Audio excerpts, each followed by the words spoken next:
Morning everyone.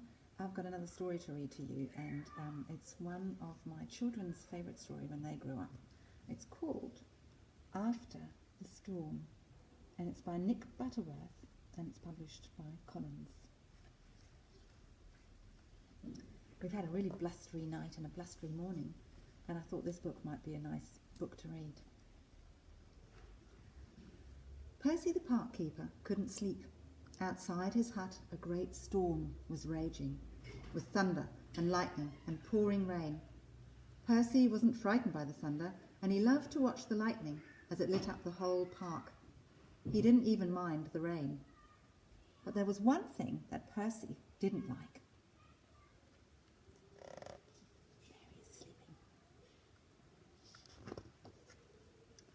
He didn't like the wind. It blew down fences in the park and ripped branches off the trees. He didn't like it one bit. Oh dear, he sighed as he watched from his window. The wind tugged at the trees, making them creak and groan. Looks like I'm going to be busy tomorrow. He pulled his pillow over his head and tried to get to sleep. Can you see him at the window? Percy was up early in the morning. The wind had stopped and the sky was clear.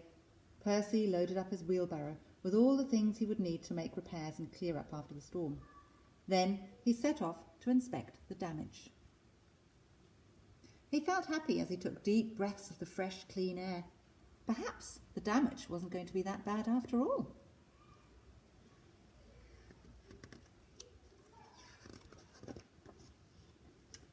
But he was wrong.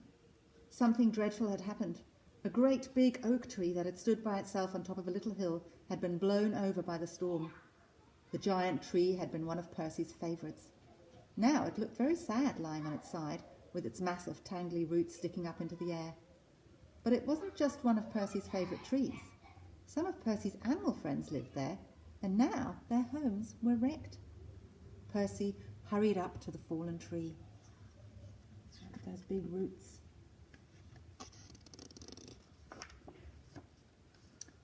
The animals were gathered by the tree, looking cross and unhappy. When they saw Percy, everyone started talking at once. Percy sat down with his friends and listened as they told how the storm had brought down the great tree.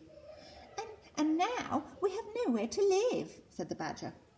Some of us lived in the tree and some of us lived under. But we're all homeless now. Some of the rabbits looked close to tears, and the fox was very sniffy. Percy passed him his handkerchief, and the fox blew his nose.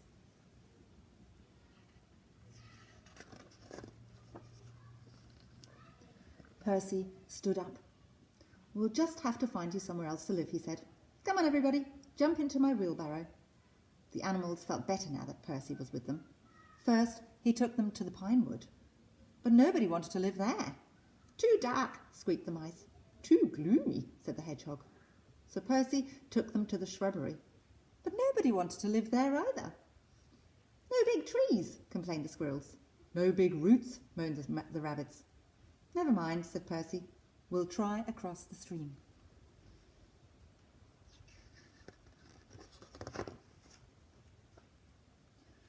Percy began to push the heavy wheelbarrow over a little bridge that crossed the stream, but as he got to the middle of the bridge, two things happened. Percy stumbled, and the wheelbarrow decided to see what it would be like to be a boat. Splash!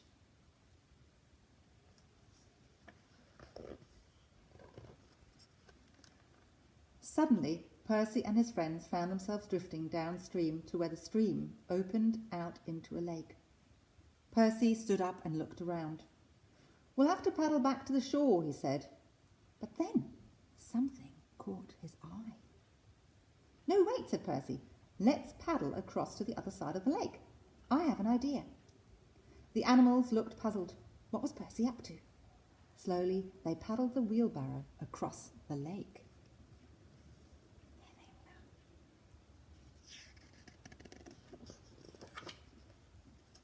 Here we are, said Percy. The squirrels jumped ashore and tied up the wheelbarrow to the roots of an enormous hollow tree that grew by the water's edge. Now, this is my plan. Everybody gathered around as Percy explained his idea. Is everybody clear? Everyone nodded. Then let's get to work.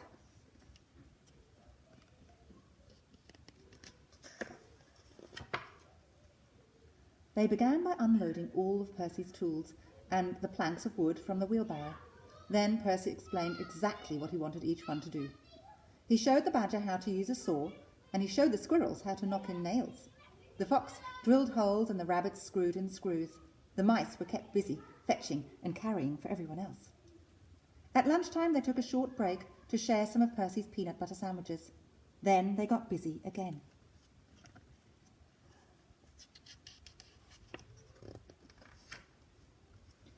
At long last their work was finished.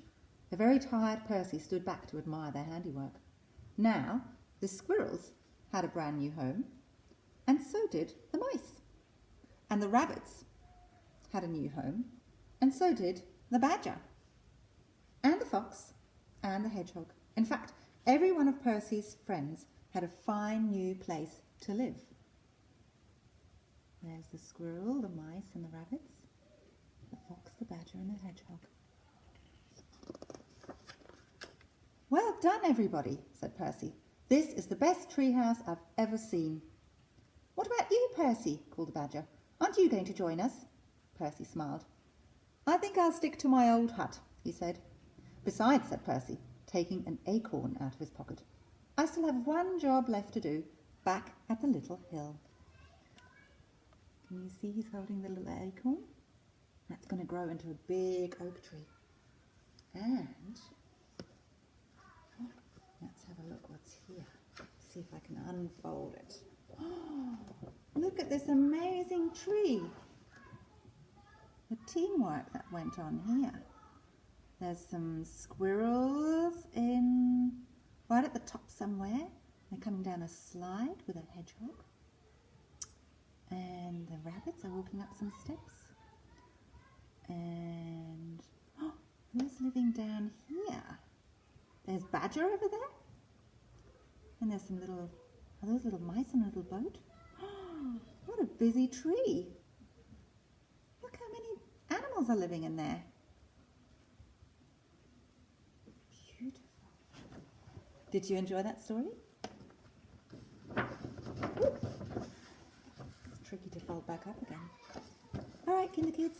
See you next time. Bye.